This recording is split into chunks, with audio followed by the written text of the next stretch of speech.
to Major Tom. You've really made the grade.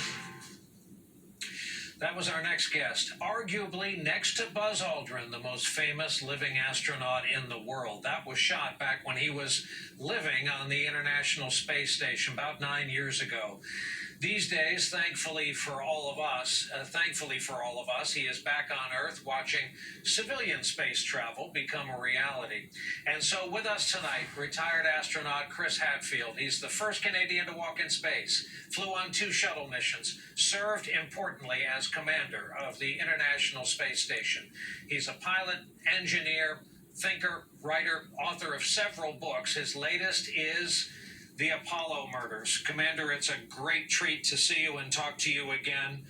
So I'm reading the book, having never lifted off and left the surly bonds of Earth.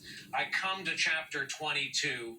It felt like I was experiencing liftoff. I have never read a more gripping or graphic account of 3,400 gallons a second of rocket fuel burning 300 feet beneath where you're seated.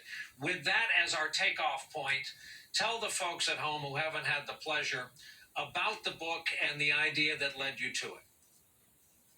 Brian, great to talk with you. You haven't got to anything yet in that book. Wait till you see what's coming.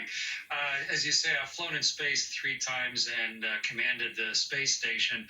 And I just thought it would be such a rich way to share the experience of spaceflight, to tell it not just through the factual books that I've written, but through fiction, to see how different personalities would react, and to have the tension of all of the things that just might have happened. And my objective, Brian, was to weave it in with so many real events of history, so that you'll find, I think, as you're reading the book, you're going to have a hard time sorting out, did this part really happen or not? And there are some things in there that even I was surprised to discover through recently declassified documents when I was putting the book together. And I'm just loving the fact that it's out now and the reaction all around the world. Great article in the New York Times about it, and it's a bestseller in several countries. So I think you're going to enjoy the rest of the book as well.